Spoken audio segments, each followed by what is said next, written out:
Sumainyo po ang kapayapaan ng Panginoong Diyos at magandang araw po sa inyong lahat at sa lahat po ng mga maaaring makapanood nitong gagawin po naming pagpapahayag na ito sa pagliliwanag po ng ilang mga bagay na may kinalaman po sa pananampalataya at sa salita ng Diyos. Kapatid na Sani.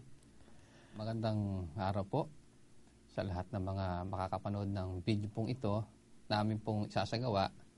Dahil meron po kaming mga punto na gusto po namin sagutin na ikinakalat po sa YouTube nito pong taong itiniwalag sa aming pong samahan sa mga kaanib sa Iglesia ng Diyos International. At para po makilala niyo po ito, kapatid na Rodel, ipakilala mo kung sino itong taong itong ating sasagutin. Siya po ngayon ay nagsasalita sa YouTube at kung ano-ano pong mga kabulastugan ng kanyang mga pinagsasasabi. Siya po si Willie Santiago, isa pong dating nagmamanggagawa sa aming pong pagsasama-sama na nangangarap na maging tagapangasiwang pangkalahatan. Subalit sa kanya pong kalagayan bilang tao, hindi po katiwa-tiwala na ito po ay maging tagapangasiwang pangkalahatan. At kumo nga nakikita niyang hindi naman niya makakamtan yung kanyang pinapangapangarap dito, ay nagpasimula po siyang siraan ng aming mga tagapangasiwa. At pagkatapos po ay ito na po ang nangyari. Itong taong ito ay merong ambisyon na maging tagapangasiwa sa iglesia. At kung nga yun ay hindi niya makakamtan dito po sa aming pong samahan na pinapangasiwaan ni kapatid na Eli Soriano at ni kapatid na Daniel Rason, ay nagtayo po siya ng kanyang sariling iglesia. At ang pangalan ng kanyang iglesia, para po sa inyong kaalaman, ito po, makikita niyo po sa screen. At siya po ngayon ang nangangasiwa dyan. Ngayon siya, palibasa gusto niyang maging leader, ay sinisiraan niya ngayon si kapatid na Eli at si kapatid na Daniel. Dahil nga gusto niya siyang maging tagapangasiwa sa samaang ito at kung nga hindi natupad, ay nagtayo siya ng sariling kanya. At sa kanyang pangangaral, lagi niya pinupuntira si kapatid na Eli at si kapatid na Daniel na kanya sinisiraan. At yan po ngayon ang aming sasagutin, yung kanyang mga paninira, kapatid na Rodel. Opo. Para po mabigyan kayo ng kaalaman o informasyon kung sino po itong taong ito po'y naanib sa aming pagsasama-sama, siguro mga 20 taon nang nakakalipas, na nung sila po ay maanib ay wala na po silang ama sa laman. Kinupkup po sila ng kapatid na Eli at sila po ay pinatira sa sentral. At nagkataon po nung panahon na yon ay malaki ang problema nila sa pera dahil yung kanyang ina ay hinahabol ng isang kumpanya dahil sa milyon, kapatid na Sani. Oo, dahil sa kasong istapa. Sa kasong istapa. Oo. Dahil nagtayo sila ng kanilang insurance, kung di ako nagkakamali, kasama itong si Willie Santiago na ngayon nasa iglesia ni Manalo. At sa kagandahan loob ni kapatid na Eli ay kinupkup niya ito. Actually, ito buong pamilya niya no? Mula sa nanay at sa kanyang mga kapatid, kinupkup ito ni kapatid na Eli. Binayaran ng utang. Binayaran ng utang. Na yung ibinayad sa kanilang utang, inutang lang din ng kapatid na Soriano at hinuhulog-hulugan niya. Dahil sa kagandahan loob nga ni kapatid na Soriano. At nang magkasakit ang kanyang ina, si kapatid na Eli rin ang nagpagamot. Correct. Siya rin ang gumastos. Correct. Libre sila ng tirahan sa apalit. Libre lahat, pati pagkain. At sa kinikita ni kapatid na Daniel, na ngayon ay masamang tao para sa kanya, galing sa kinikita ng kapatid na Daniel, binibigyan siya monthly ng allowance. Dahil wala naman siyang hanap buhay . At para nga makapag-concentrate siya dun sa dating trabaho niya na nagbabasa lang siya, wag na siyang gagawa ng ibang bagay, wag na siyang mag-isip. Ang ginawa ng kapatid na Daniel, galing sa kanyang pinaghihirapan, buwan-buwan meron siyang allowance niya, kapatid na Sani. At ang totoo, ang nagbibigay pa ng allowance niya, yung kanyang asawa na si kapatid na Jane Angeles, galing kay kapatid na Daniel Rason. Yan. Ako po, Brad Eli po yung nagre-release sa kanya ng 10,000 na allowance. Utos po ni Brad Daniel kasi para po sana sa ad productions. Tapos, binibigay po yun sa asawa ko po kay Brad Willie. Hindi ko pa po siya asawa ata nun. Ano po, ang pagkakatanda ko po, nag-start na po yung pagtulong po ni Brad Daniel. At yung sasakyan ni kapatid na Daniel, natatandaan ko yung Nissan. Binigay rin yun ni kapatid na Daniel sa kanya. Ibig lang sabihin, sa madaling salita, itong si Willie Santiago, napakaraing kabutihang ginawa sa kanya ni kapatid na Eli at ni kapatid na Daniel. Oo, at walang masamang ginawa ang kapatid na Eli at kapatid na Daniel sa kanya. Kapatid na Sani, dahil halos sa magkakasabayan lang naman tayong naanib eh.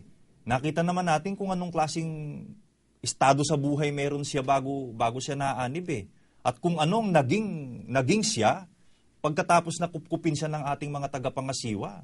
Kumbaga, nabihisan siya, nakilala siya, nagkaroon siya ng pera, nagkaroon siya ng sasakyan. At ngayon po, mga kapatid, wala pong pinakamasamang tao sa kanya kung hindi yung mga taong kumupkup sa kanya na itinuring siyang talagang pamilya, kinupkup sa piling ng ating mga tagapangasiwa, kapatid na Sani. Kaya nga kung pag-uusap pagtanong ng utang ng loob, walang utang na loob itong taong ito. Opo. Wala sa bokabularyo niya, yun pong salitang utang na loob. Ngayon, ipinamamarali niya kasi na siya ang nakakaunawa ngayon ng Biblia. Kasi kung pag-uusap credibility, moral ng pantao, hindi dapat ito maging tagapangasiwa ng isang samahan na sa Diyos kahit nga manggagawa, kapatid na Sani, na ordinaryo sa ipinapakita ng pangyayari, hindi dapat maging manggagawa itong taong ito na unang-una, kinupkup ka ng aming mga tagapangasiwa, gumanda buhay mo. Pagkatapos dumating yung puntong nag-ambisyon ka, parang si Satanas, kapatid na Sani. Dumating ang punto, nag-ambisyon siya na siyang pumwesto sa pwesto ni kapatid na Soriano. Yun ang kanyang pangarap. Na ngayon ay gusto niyang tuparin dahil nagtayo nga ng sarili niyang iglesia at siya ngayon ang tagapangahasiwa ron sa kanyang samahan dumating yung puntong nag-aambisyon siya na maging tagapangasiwa, kung mo nakikita niya na ang pulso ng kapatiran at ang itinuturo ng diwa ng tagapangasiwa nating pangkalahatan, hindi naman siyang karapat-dapat na pumalit, ayun na, nagumpisa ng magrebelde, kapatid na Sani. Sa mga palikod-likod, sinisira niya na si kapatid na Soriano. Una, si kapatid na Daniel muna. Bandang huli, lumitaw ang totoo. Pati si kapatid na Soriano sinisira. Bakit? Ang gusto niyang pwestuhan, yung pwesto ng kapatid na Eli. At ang paniwala niya ngayon at pakilala sa kanyang mga miyembro, kapatid na Sani, siya raw nakakaunawa. Daniel 12:9 ang ganjis, kapatid na Sani. Ang pantas at mabait, mga kapatid, may unawa at mayroong kaalaman. Kaya halimbawa, mga kapatid, meron po tayong nakikita na tao na may pagkaunawa, tao mayroon pong kaalaman.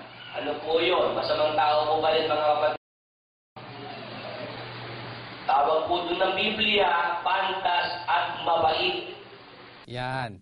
Kaya yan po ngayon ang ating sasagutin at ipakikita sa ating mga tagapakinig at tagapanood na kung ito bang taong ito ay talagang may karapatang mangasiwa sa isang iglesia na sa Diyos? Nasa kanya ba ang credibility ng pagiging isang leader ng samahang sa Diyos? Sabi nga ni kapatid na Rodel, hindi manggagawa nga sa tunay na iglesia ng Diyos, hindi papasa ito Bakit kamo? Kasi kung credibility lang ang pag-usapan, pantao at moral, bagsak ito. Bakit po bagsak? Kasi sabi sa Biblia, yung isang tao, sabi sa unang Timoteo 3:5, ngunit kung ang sino man nga ay hindi marunong mamahala sa kanyang sariling sambahayan, paanong makapamamahala sa iglesia ng Diyos? Tignan po ninyo ito. Kung ang pag-uusap, obispo sa iglesia, hindi papasa itong si Willie Santiago Bakit po? Hindi marunong mamahala ng kanyang sariling sambahayan. Paano mamamahala sa iglesia ng Diyos?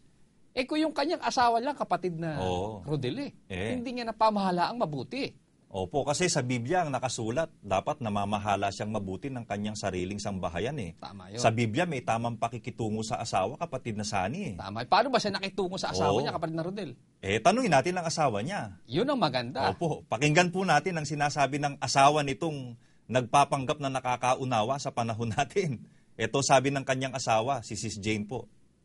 Ako po si Sis Jane Angeles Santiago. Asawa po ako ni Wilfredo Santiago. Kahit ano ibinabato mo sa akin, hinahampas mo ko ng walker, adyang sampalin mo ko pag nagagalit ka. Sinasabi ko ito dahil ito ang totoo na ginagawa mo sa akin. Pwede niyang gawin ang gusto niyang gawin sa akin.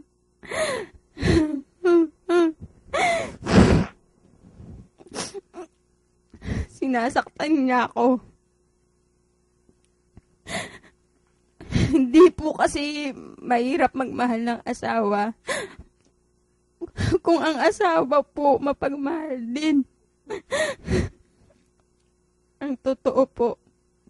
Kundi po dahil sa aral, matagal na kaming naghiwalay. Ang kala ng mga magulang ko mabait yun. Hindi siya mabait. Masamang tao siya. Oh, nadinig nyo?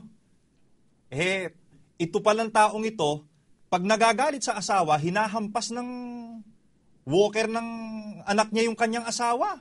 Ano ba sinasabi sa Biblia? Ang sinasabi po sa unang Pedro 3:7, gayon din naman kayong mga lalaki, magsipamahay kayong kasama ng inyong asawa ayon sa pagkakilala. Napakundanganan ang babae na gaya ng marupok na sisidlan. Pag marupok na sisidlan, Brad Sani, ang ibig sabihin nun, you handle it with care. Hindi mo aampasin ng walker. Yan ba ngayon ang ano? Yan ba ngayon ang pwedeng mamahala sa iglesia ng Diyos? Sa asawa mo pa lang, asawa mo nga hindi mo makumbinsi Hindi nga sumama sa iyo Di ba? Kaya balita lang namin. O ano ba yung balita natin? Balita namin, meron ng iba na kinakasama kapatid na Rodel. Oo. Bakit nagkaganon? Kasi ito malupit sa asawa Paano makakasiwa sa iglesia ng Diyos yan? Hindi papasa kung pag-uusap moral, kapatid na Rodel. Opo. Tanungin mo lang ang asawa mo, hindi maniniwalang ikaw may karapatang kang pupwede kang mga siwa sa iglesia. Unang-una, malupit ka sa asawa. Wala kang utang na loob. Biro mo, hindi ka kamag-anak ni kapatid na Soriano. Hindi ka kamag-anak ni kapatid na Daniel. Wala kang nagawang mabuti sa kanila. Pero kinupkup ka. Binayaran ng utang ng nanay mo kahit ipangutang ni kapatid na Eli na ngayon ay siyang nagbabayad nung may patubo yun Yung binabayaran ni kapatid na Soriano, wala kang utang na loob. Pagkatapos kung hindi mo nakikita mong hindi matutupad yung pangarap mo, na ikaw magiging tagapangasiwang pangkalahatan at kung ikaw lang naman ang mangangasiwa, ako, Brad Sani, hindi ako sasama rito. Lalo naman ako. Katarantado, sasama ka ba dyan sa klase ng taong ganyan? Ako, kilala ko yan ipagtanong nyo kahit po sa mga adpro kung ano ugali nitong taong ito. Mga kapatid, malupit. Hindi miski nga yung anak niya sinasabi nung anak niya, kita ko'y kasi daddy, sinasaktan si mami, kita ko yun, sabi ng bata. Biro mo, pati anak mo, nakikita yung kalupitan mo, pagkatapos ang kapal ng mukha mong aspire ka ngayon ng mga siwa ng iglesia. At para mo magawa yan, ang ginagawa mo ngayon, sinisiraan mo si kapatid na Soriano na kumupkup sa'yo, kumupkup sa nanay mo, nagbayad ng mga utang nyo,